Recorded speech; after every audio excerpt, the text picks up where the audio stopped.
Muy buenas amigos y amigas de Spanish Libertarian, ¿cómo estáis? Seguimos con las entrevistas siempre que tengo un huequito de tiempo. Hoy estoy especialmente contento, tenemos una persona que nos ha puesto en contacto, por cierto, Luis Torras, a la que le mando un abrazo y un agradecimiento desde aquí.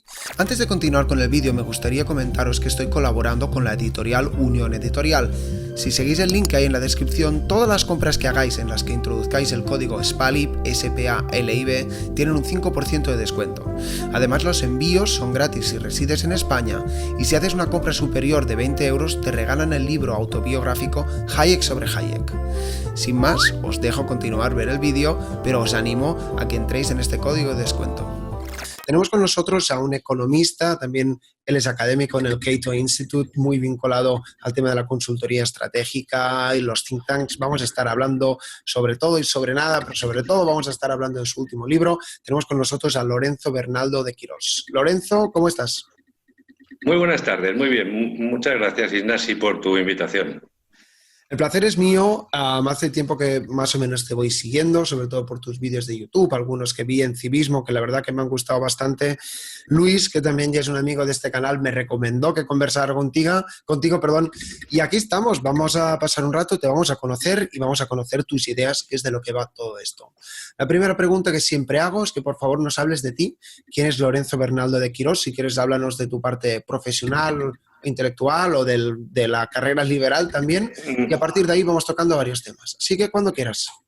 Bueno, yo soy un semianciano nacido en 1959, año del plan de estabilización, si recordáis muy bien. He dedicado prácticamente toda mi vida profesional a lo que es el análisis económico. Trabajé durante mucho tiempo en las patronales, en el círculo de empresarios, fui asesor económico. Y pasado un determinado tiempo decidí montar mi propia empresa de consultoría y es prácticamente a lo que me dedico desde hace mucho tiempo. Eso lo he compaginado siempre con un interés académico, intelectual y en algunos momentos político, con lo que es la defensa de la libertad y la promoción y la defensa de los principios del liberalismo en este país desde hace muchos años. Eso es, digamos, mi vocación más profunda y obviamente la menos rentable, por lo cual, desgraciadamente, me obliga a dedicarme a actividades menos interesantes, pero algo más lucrativas para pagar los colegios de los niños a fin de mes. Bueno, te entiendo, ¿no? Al final todos tenemos este mal hábito de tener que comer 2 o 3 veces al día. Si te parece, Lorenzo, vamos a empezar desde el inicio. Mucha gente llega a mi canal y no tiene ni idea de lo que va todo esto, así que vamos a empezar por una pregunta quizás redundante y a la vez necesaria, que es ¿qué es el liberalismo? ¿Qué son las ideas liberales? O si quieres te la reformulo un poco y qué aplicabilidad crees que podrían tener en España. Bueno, yo creo que el liberalismo es una corriente y una tradición filosófica que arranca desde hace mucho tiempo. No existen, pese a lo que se diga, en mi opinión, diversas... el liberalismo es un sistema de principios basado en la libertad individual, en la concienciación del individuo como dueño y propietario de sí mismo y con la capacidad o con el derecho a desplegar toda su potencialidad sin ninguna restricción, excepto las que implican el impedir la violencia frente a los demás. Es una filosofía que se basa en que no somos tontos, somos seres ignorantes, pero seres adultos y racionales, que somos capaces, por lo tanto, de tomar decisiones libres y asumir la responsabilidad sobre ellas. Y en función de eso queremos defendemos un marco institucional en el que se establezcan unas reglas del juego, en el que cada individuo pueda perseguir sus proyectos vitales como desea, siempre y cuando, en efecto, no vulnere la libertad de los demás. Ese principio de no violencia, de no injerencia y de cooperación pacífica y cooperación voluntaria entre los individuos en un marco de reglas del juego, como había dicho antes, es, en mi opinión, el marco institucional en el que se inspira fundamentalmente, en el que se enmarca el liberalismo. La defensa de la libertad individual, la primacía del individuo, la conciencia de que solo el individuo es capaz de pensar y actuar y, por lo tanto, no es posible construir ningún marco político, económico, institucional que no parta básicamente de ese elemento, el individuo como eje central de la sociedad y eje central de lo que es cualquier proyecto de naturaleza política, cultural e ideológica. Claro. Bueno, muy, muy bien definido, de hecho estoy de acuerdo. Vamos a ir un poco más allá de la mayoría de liberales, más allá de las libertades civiles de, yo qué sé, de credo o de expresión, sin ir más allá. Yo creo que hay mucha gente que está de acuerdo, pero el último giro, quizás lo que nos hace más impopulares, entre comillas, es la defensa del mercado abierto, del mercado libre y del capitalismo. La pregunta en este caso es, ¿liberalismo y capitalismo son sistemas que van indefectiblemente juntos? A ver si pudiéramos, digamos, desarrollar la definición que nos has dado anteriormente y la ligamos con la idea de la defensa del capitalismo, el valor del empresario, etc. Vamos a ver, no hay un liberalismo político, no hay un liberalismo económico, no se puede ser liberal en cultura y conservador en materia de costumbres, no.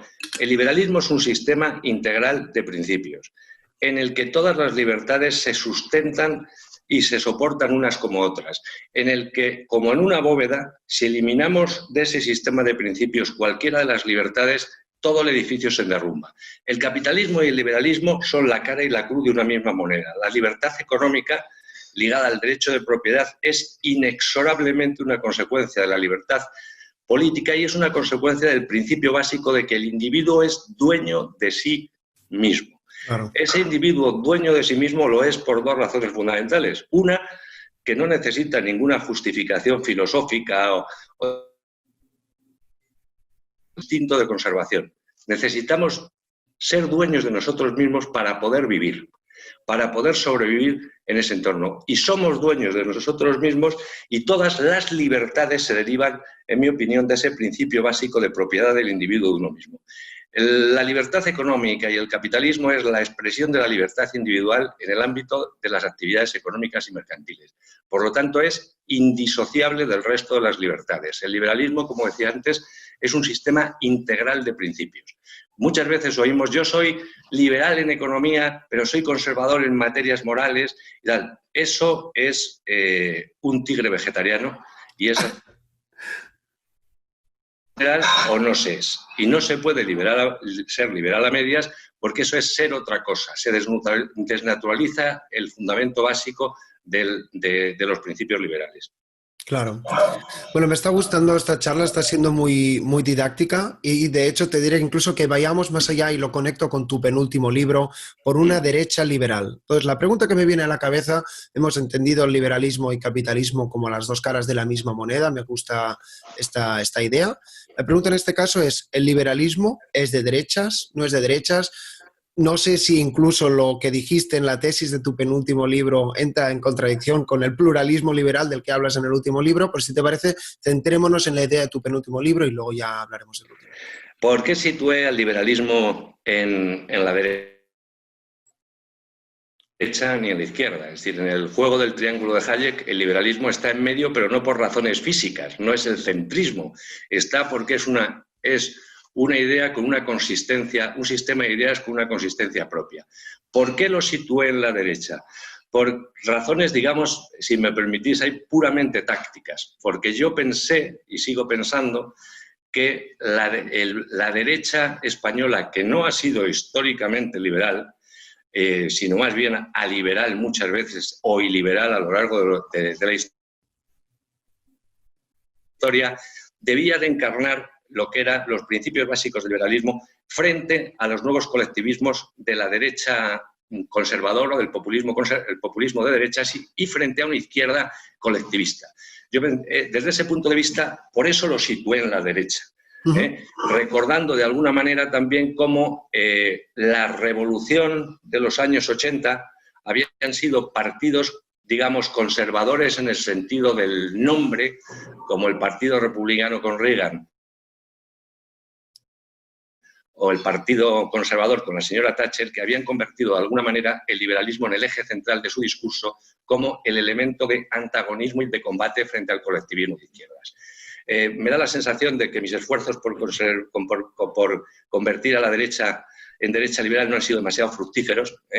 me he hecho mío el viejo principio que dicen algunos amigos míos liberales argentinos de me esforcé como nunca y fracasé como siempre, pero mi intención era esa, que la derecha como alternativa al colectivismo y como alternativa al consenso socialdemócrata dominante en la sociedad española desde la instauración de la democracia, debía de enarbolar la bandera liberal como una verdadera revolución y modernización del sistema. Dicho eso, en estos momentos los únicos revolucionarios, entre comillas, los únicos que cuestionamos el statu quo desde dentro, no para destruir el sistema, sino como única posibilidad de salvar un sistema democrático y una economía razonable, somos nosotros, somos los liberales, frente al antagonismo del populismo de izquierdas y del populismo de derechas, que son dos fórmulas de colectivismo diferentes. Claro. Me gusta que hables de derechas. En este canal hablamos mucho de derechas porque a veces parece que es un poco como un cajón desastre, ¿no? Si eres fascista o nazi también eres de derechas, si eres conservador eres de derechas, si eres liberal, libertario también eres de derechas. Vamos a intentar como sacar el grano de la paja. En este caso has hablado de que antes dices que liberalismo solo hay uno, que es una tesis que de hecho comparto. Vamos a intentar diferenciar, dentro de lo que sería como una amalgama, qué partes del conservadurismo y el liberalismo sí son compatibles y sí no son compatibles. Aquí he entrevistado, por ejemplo, paleolibertarios que dicen yo soy conservador en lo moral, pero no quiero influir ni mucho menos imponérselo a los demás, o digamos es mi elección moral. La pregunta en este caso es, ¿entre liberales y conservadores podemos ser compañeros de camino dentro de lo que es esta lucha cultural un poco, que es de lo que venimos hablando? Vamos a ver, yo creo que hay un conservadurismo antes y un conservadurismo después de la caída del muro de Berlín. El conservadurismo, desde la aparición del comunismo y sobre todo desde el final de la Segunda Guerra Mundial, hay liberales y conservadores frente a un enemigo común. Ese enemigo común es la Iglesia Universal Marxista, con sede del Papado en Moscú, que intenta indiscutiblemente imponer su hegemonía imperial en el mundo. Esa alianza entre conservadores y socialistas y liberales frente al enemigo común comienza a desintegrarse después de la caída del muro. El conservadurismo que podríamos llamar fusionista, que es el conservadurismo que valora profundamente los criterios morales, la recta conducta. Exacto. Ese conservadurismo, que lo podríamos definir en gran medida como el conservadurismo anglosajón, es un conservadurismo que no convierte los valores y la persecución de los valores morales en parte de la agenda política. Esos elementos hay que defenderlos a través de la persuasión, hay que defenderlos a través del debate, pero yo no voy a recurrir al Estado para imponer mis criterios morales conservadores al resto de la sociedad. Eso es cuando Thatcher dice que no existe, que la base de la ética y de la moral es la libertad de elección. Ese conservadurismo es compatible indiscutiblemente con el liberalismo. Además, en la parte económica es un conservadurismo que es básicamente liberal. Y entre el conservadurismo fusionista, thatcheriano o reaganita, por decirlo en términos políticos muy simples, muy escasas lo que son los principios básicos del liberalismo clásico, en mi opinión. En la actualidad, el conservadurismo, sin embargo, ha evolucionado en una posición absolutamente diferente desde la caída del muro. El conservadurismo, sobre todo en el terreno político, ha sido cómplice, salvo un periodo muy breve de tiempo que cifraríamos en mediados de los 80, principios de los 90, del consenso socialdemócrata con la izquierda. Y derrumbado ese consenso socialdemócrata, ni la izquierda ni la derecha conservadora tienen proyecto. Uno lo ha llenado, obviamente, girando a la izquierda y, como es el caso, podemizándose, como podríamos decir, la izquierda europea en general, y la derecha conservadora oscila entre la nada o volver a adoptar los viejos esquemas casi del pasado. ¿En qué sentido? La decadencia moral de las sociedades occidentales necesita un rearme moral, pero ese rearme moral no quiero hacerlo a través de la persuasión, a través del combate de ideas, no. Quiero imponerlo a través de una agenda política de carácter coercitivo.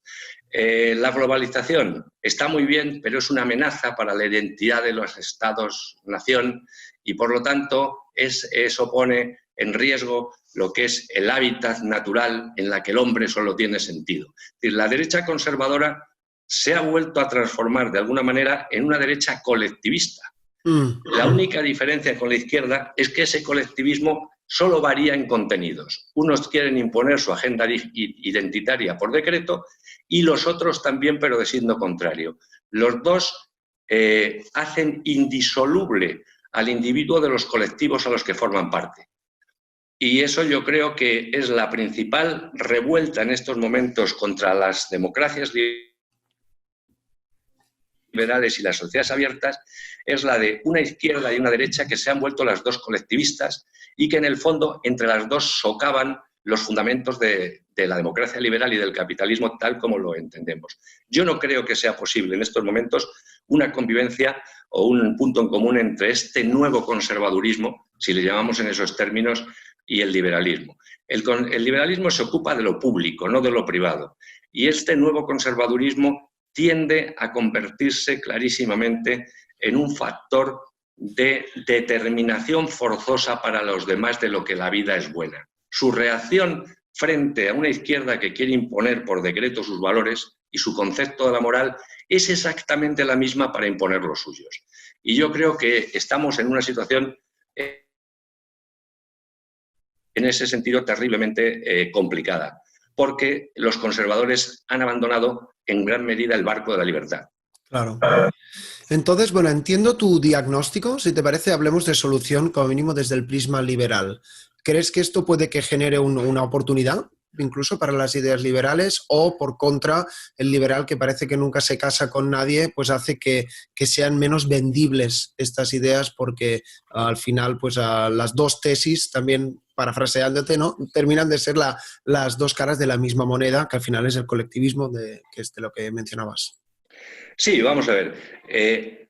Indiscutiblemente, las sociedades complejas en las que vivimos, que son sociedades estructuralmente pluralistas por definición, compuestas de individuos que tienen valores, criterios y fines absolutamente distintos, intentar convertir eso en una especie de colectivo unánime y homogéneo sostenido por la fuerza del Estado, realmente eso es insostenible y en cualquier caso acabaría con el tipo de sociedades en las que hemos vivido, que ahora que está muy de moda desacreditarlas, vivimos en las sociedades más libres, más prósperas de la historia de la humanidad conocidas hasta el momento, ¿no? Y eso hay que decirlo de vez en cuando. Yo creo que hay una oportunidad enorme para el liberalismo en dos sentidos básicos. En primer lugar, en el sentido económico, las políticas populistas de izquierdas y derechas conducen a un inevitable deterioro del nivel de vida y del bienestar de los ciudadanos en el medio y en el largo plazo. En sociedades, además, que están acostumbradas de alguna manera a disfrutar de unos niveles de bienestar altos. En ese sentido, el populismo de izquierdas y derechas son económicamente inviables. Si fuéramos marxistas, diríamos que perecerán fruto de sus contradicciones internas. Y desde el punto de vista de las ideas, estamos en un momento complicado por una razón simplísima, porque el liberalismo es una apelación a la experiencia y a la razón. La izquierda y la derecha populistas son profundamente irracionales. Apelan a sentimientos y apelan a sentimientos convertidos en religiones y mandamientos de fe. En ese escenario, el abrirse paso con el discurso racional es terriblemente complejo porque es mucho más sutil y difícil de explicar. Necesitaríamos en ese sentido una magnífica estrategia de marketing que nos ayudase a poner en frases y en eslóganes sencillos lo que son los problemas liberales. Dicho eso, hay un elemento central. Siempre consideramos el liberalismo ha estado, digamos, al borde de la extinción muchas veces. Se ha declarado el liberalismo muerto y al capitalismo en sucesivas ocasiones y ha demostrado una extraordinaria salud de hierro. Yo creo que ahora estamos en un momento en el que indiscutiblemente no es el clima más adecuado ni la situación idónea para los defensores de la libertad, pero el mundo en ese sentido y la historia demuestra ser bastante circular. No existe, por lo tanto, un triunfo inexorable, ni mucho menos de los idearios identitarios o populistas, como no existía en el año 89, cuando Fukuyama proclamó el fin de la historia y el triunfo definitivo del capitalismo democrático. Dicho eso, el momento es difícil y hay que tener en cuenta que para mí, desde mi punto de vista, es el momento más peligroso para la libertad en Occidente desde el final de la Segunda Guerra Mundial. Bueno, me está pasando lo de siempre, Lorenzo, que quiero avanzar en la entrevista, pero no puedo, porque me resulta muy interesante escucharte. ¿Podrías alargarte un poco en lo último que has dicho? Dices que estamos viviendo uno de los momentos más convulsos o difíciles, no sé exactamente lo que has dicho. ¿Por qué? Me interesaría saber tu opinión. Sí, vamos a ver. En los años de la Guerra Fría no había lugar para disputas medianeras. En un conflicto planetario universal, el nacionalismo había desaparecido. Era el confrontamiento entre dos idearios, digamos, universales. En estos momentos, ¿qué sucede? Lo que sucede es que ha desaparecido el adversario unificador y la Iglesia comunista, marxista, se ha fragmentado en sectas, como pasó la Reforma Protestante cuando disolvió la Iglesia Universal Católica en el siglo XVI. Esa izquierda identitaria, que es clarísimamente un sucedáneo posmarxista, no ataca ni afronta directamente el sistema, opera como las termitas, eliminando lentamente y de manera progresiva los elementos sobre los que se sostienen las sociedades abiertas. Hemos sustituido la igual libertad ante la ley por las políticas identitarias. Hemos eliminado prácticamente la separación de poderes. Hemos convertido la sociedad civil a través de mecanismos de subvenciones en entes parasitarias del Estado. Es decir, hemos lentamente erosionado los cimientos sobre los que se sustenta una sociedad abierta. Y además hemos ido eliminando lentamente lo que son las libertades con minúsculas. El poder vivir como uno quiera siempre que no agreda a los demás. Fumar, beber. Y esa eliminación de libertades con minúsculas empiezan a ser acompañadas por la erosión de las libertades por mayúsculas. Estamos viendo en España clarísimamente y en el mundo occidental ahora un cuestionamiento de la libertad de expresión claramente porque contradice la verdad establecida por los nuevos inquisidores. Quitamos de la parrilla de HBO Lo que el viento se llevó porque es una película terriblemente racista e indiscutiblemente David Selnick, cuando hizo Lo que el viento se llevó, la produjo, estaba convencido de que estaba haciendo un profundo alegato racista en defensa de la supremacía blanca. Hay temas que se han vuelto tabú. Cuestionar el feminismo radical es convertirte en un falócrata absolutamente patriarcal. Atacar el apocalipsis now de los creyentes climáticos es prácticamente convertirte en un destructor del planeta Tierra. Entonces, a medida que todas esas religiones tabús van sacando esferas del debate, cada vez se reduce más nuestro margen de libertad. Entonces, yo creo que esa es una situación muy grave, porque en los tiempos de la Guerra Fría, el enemigo estaba claro. Era un ejército convencional, y cuando los rusos te extendían los SS-20 en la frontera del telón de acero, Occidente te extendía los Cruz. No, estamos en una guerra de guerrillas, y en esa guerra de guerrillas, operada a través de las diversas sectas seculares, es mucho más difícil de combatir, porque además es mucho más transversal. Entonces, el aspecto de infiltración, desde ese punto de vista, a mí me parece decisivo. Y a esa iglesia seculares e identitarias de la izquierda que esgrimen dogmas, le responde desde el otro bando un resurgir de la iglesia contraria, que son las derechas populares, al identitarismo igualitario, cutre, pues nosotros defendemos los valores de la mujer eterna y española. Entonces, estamos en un escenario de ese tipo, que resulta cómico si lo hacemos en caricatura, pero que lo que te crea es un clima de sectarismo, de ruptura de la paz civil y, en definitiva, de negación de un principio básico, que es el principio de igual libertad ante la ley. Estamos hartos de que nos intenten convertir a algo. Si estos señores quieren hacer proselitismo y ganar fieles para salvarnos, que se dediquen al boletín oficial del Estado, ¿no? Claro. Bueno, yo creo que llegado a este momento de la entrevista estaría bien hablar de tu último libro y aparte como estamos criticando también la izquierda y la derecha, volvemos al liberalismo, volvemos a casa en defensa del pluralismo liberal. A ver si nos pudieras definir, por favor, cuál es la tesis que subyace y a ver si también salen reflexiones tan interesantes como hasta las que estamos haciendo. La tesis de mi último libro se resume en 3 puntos. El conflicto que en estos momentos está produciendo el debate cultural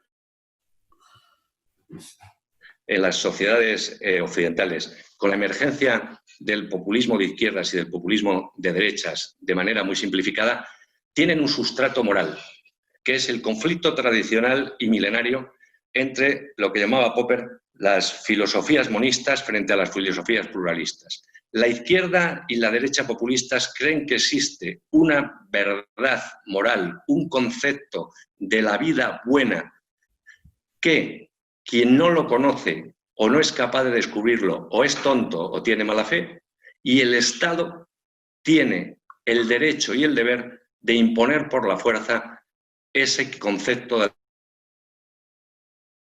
la moral y de la vida buena. Eso enfrenta directamente cómo entendemos los liberales el orden social.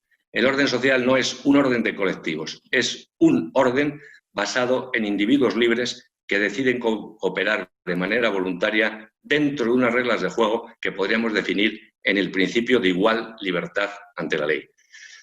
Ese principio de igual libertad ante la ley implica la capacidad de que cada uno pueda perseguir su sueño vital, los proyectos que le dé la gana, perseguir los fines que considere oportunos siempre y cuando no agreda a los demás. No existe una moral objetiva. La moral son normas de recta conducta, son apelaciones a los más nobles instintos, pero no existe una fundamentación racional que permita extraer una moral única, objetiva y universal que se pueda imponer a los demás por decreto. Ante esa incapacidad del ser humano por sus limitaciones intelectuales de descubrir la verdad acerca del mundo, tenemos que ser humildes y esa humildad supone respetar un pluralismo de valores e ideas diferentes en la sociedad. Claro, pero me gustaría conectarlo con lo que has dicho antes. Has hablado de un punto que considero muy importante, que es marketing. Y estamos hablando de liberalismo y igual dices, ostras, ¿por qué estamos hablando de marketing? Pero creo que es un poco el paso a seguir. Entonces, entiendo tu tesis otra vez. Aquí la pregunta quizás es ¿cómo la vendemos? ¿Cómo la empaquetamos? ¿Cómo hacemos que tenga más influencia en la política, en la psique colectiva, en la cultura, en que te bajes al bar a tomar una cerveza y escuches a alguien que te diga algo que suene liberal? ¿Cómo hacemos ese proselitismo, entendido proselitismo en el mejor de los sentidos? Primero, yo creo que ahora probablemente hay una generación, que es la vuestra, yo no he conocido ya en mis provectos años, una generación tan extensa y tan activa de liberales de las jóvenes generaciones en España. Yo creo que ese es un mecanismo y un instrumento de un poder y de un interés enorme. Nunca ha habido tantos liberales, aunque estén tan dispersos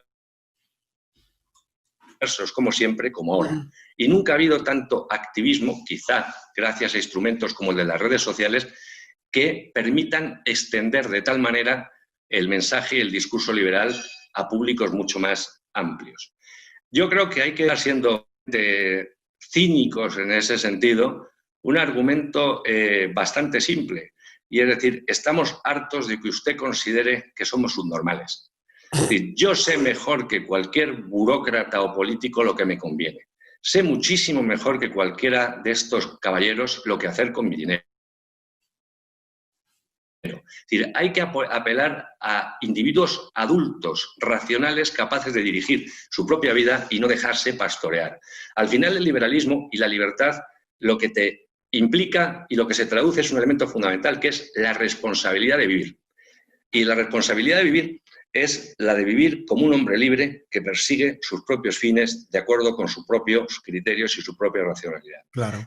¿Cómo vendemos eso? Pues haciendo eslóganes razonables. Yo no soy ningún experto en marketing, pero yo creo que me cuesta creer que una sociedad se resigne a ser una sociedad de borregos de manera sistemática y además de borregos mal alimentados en el medio plazo y en el corto por un sistema en el que resulta que te dicen cómo tienes que vivir, embutidos en la fe, gente como Pablo Iglesias. Hace falta ser realmente subnormal para considerar que individuos de esas características saben mejor que tú lo que te conviene y se convierten en una especie de padres para guiar tu vida. Yo creo que ahí el liberalismo en ese sentido tiene que ser mucho más combativo y tiene que tener mucho más sentido del humor que cabreo. Los liberales tendemos muchas veces a enfadarnos y yo creo que lo que hay que utilizar más es el sentido de la sátira y del humor frente a nuestros adversarios, que además eso es lo que más le molesta, porque una de las características fundamentales de la izquierda identitaria y la derecha populista es que carecen absolutamente de sentido del humor. Pues no sabes cuán de acuerdo estoy, ya te digo un poco a mi manera, intento hacer proselitismo de manera similar a lo que vas diciendo. Más o menos para ir terminando, me quedan un par o tres de preguntas. Para ir aterrizando todo lo que hemos dicho, esta pregunta a veces la hago. En este caso es, vamos a decir que le hablas a un extraterrestre, a una persona, un escéptico que dice, bueno, venga, va, me estás empezando a convencer.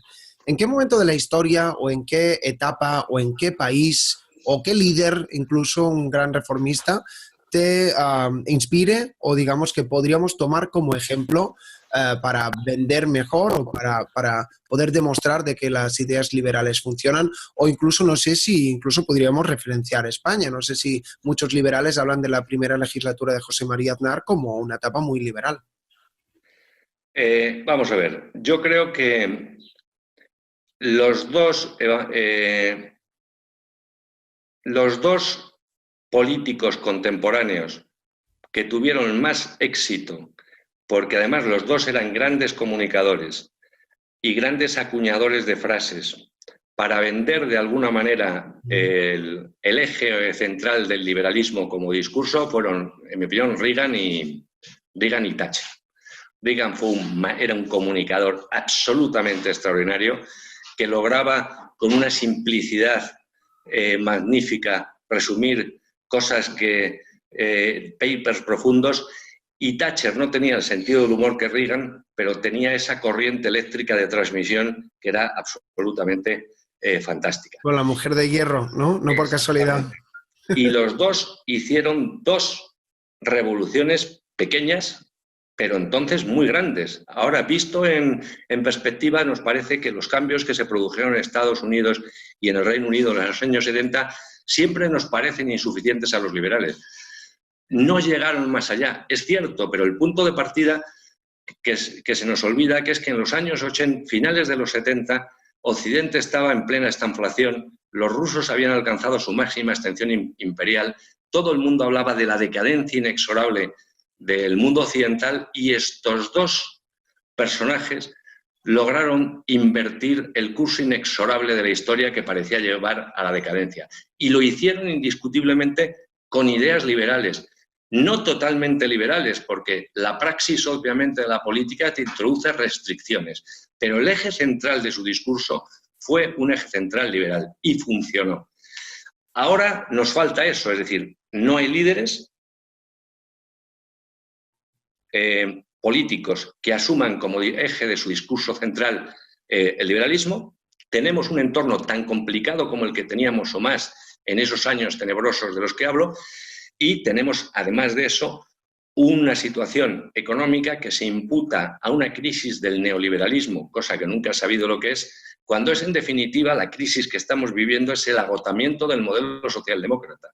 Es el agotamiento del modelo socialdemócrata. Entonces, carecemos de líderes, tenemos muchos menos medios de influencia de los que teníamos hace probablemente 20 años, y sorprendentemente en este páramo en el que los dos colectivismos de izquierdas y de derechas presionan sobre el mundo en el que vivimos, no emerge ni ha emergido ningún líder significativo de carácter liberal. A mí eso es lo que me sorprende, porque en efecto hay un clarísimo hueco para eso. La gente, la mayoría de la sociedad española, no es el cuadro de Goya de esos dos energúmenos, uno al lado de otro, enterrados hasta los pies, dándose golpazos. Eso no es la sociedad española. Esos son los extremos que polarizan el país y producen un vacío en lo que podemos llamar la tercera España, que no tiene discurso ni respuesta. Faltan líderes, además, los liberales siempre creemos mucho en la fuerza, las ideas, en la capacidad. Yo creo en eso, pero al final la traslación de las ideas a la práctica exigen un líder que las impulse. Si me permites mi opinión, bueno, estoy muy de acuerdo y me estoy disfrutando mucho esta entrevista. Aparte del liderazgo, creo que también es un problema de relato. Aquí han tenido muchos entrevistados argentinos que hablan del relato y de la grieta social que hay en Argentina. Entonces, el resumen viene a ser que cuando los colectivismos, más allá de izquierda y derechas, crean un relato, ya puedes modificar la psique colectiva. Entonces, no es exactamente una pregunta, sino una reflexión, pero quizás, volviendo incluso al punto del marketing que decías, sería importante crear una épica para capitalizar el descontento quizás de esta tercera España que ibas hablando. Por supuesto que sí. Hay una épica de esa tercera España. Esa tercera España es la España de la tolerancia, es la España creativa, es la España racional y es la España, entre comillas, que ha logrado, con sus defectos y sus virtudes, que este país funcione de una manera más o menos razonable en los últimos 40 años. Nos falta épica porque también nos faltan poetas.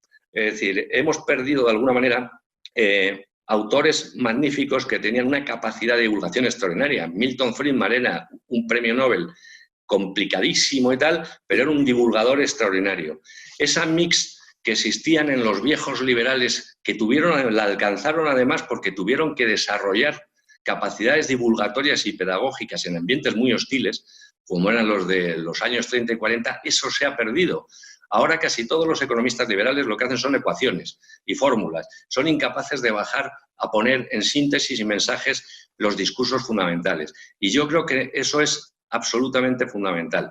Si no somos capaces de transmitir un mensaje inteligible y atractivo a la población, no podemos quejarnos de que nuestros mensajes no lleguen. Y yo creo que ahí hay un hándicap muy importante. Por eso programas como el tuyo y espacios de estos a mí me parecen muy importantes.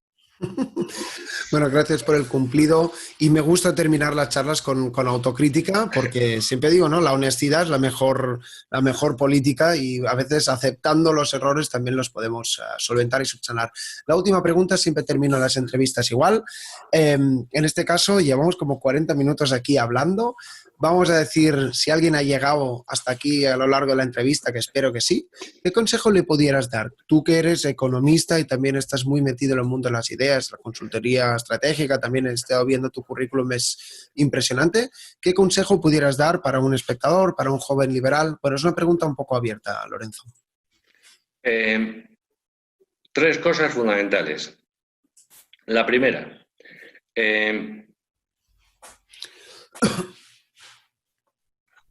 estar seguro de que dentro de las restricciones fundamentales tenemos razón. Segundo. Perdona. ¿Restricciones fundamentales? ¿A qué te refieres? Dentro de nuestras restricciones fundamentales, nuestra idea de que nuestra capacidad, nuestra razón es limitada. Ah, vale. Sí. Dentro de las limitaciones que tenemos desde el punto de vista cognitivo y tal, los liberales tenemos razón. Nuestras ideas son lo más parecido a lo que es la realidad y la capacidad de ajustarse a ella de una manera inteligente. Tenemos que huir de apelar al sentimentalismo y a las emociones, porque nuestra fuerza fundamental es la fuerza del racionalismo crítico y de la argumentación implacable frente al adversario sin perder nunca el sentido del humor. Y dicho eso, para los jóvenes yo creo que es muy atractivo convertirse al menos en una etapa de la vida en ser los herejes políticos e ideológicos de la sociedad en la que viven. Yo creo que en estos momentos los liberales somos los herejes de esta sociedad colectivista y esto es una aventura muy divertida porque además ahora hay escasas posibilidades de acabar en la hoguera, ¿no? Bueno, pues oye, no sé si vamos a hacer la revolución o no, pero como mínimo hemos pasado un buen rato, llevamos 40 minutos, como te he dicho, te hemos podido conocer un poco más. Lorenzo, antes de que despida la audiencia, no sé si quisieras añadir algo. Daros las gracias, que me lo he pasado muy bien y espero que nos veamos en otras ocasiones y agradecer a todos tus seguidores que hayan seguido este espacio y espero que no se hayan aburrido demasiado con este viejo carca liberal. Seguro que no, hombre. También dejaremos tus libros en la descripción por si alguien quiere indagar un poco más. Gracias otra vez, Lorenzo Bernaldo de Quirós, por tu tiempo, por tu conocimiento, por estas reflexiones. La verdad que ya la neurona ya la tengo activada pensando cosillas. Gracias también a los espectadores. Podéis dejar un like, compartir el vídeo, comentar, me podéis apoyar en Patreon y sobre todo tomaros estos últimos consejos que siempre intento que sean una llamada a la acción al terminar las entrevistas. Lorenzo, que termines de pasar muy buen día y nos vemos muy pronto. Igualmente. Muchas gracias. Chao.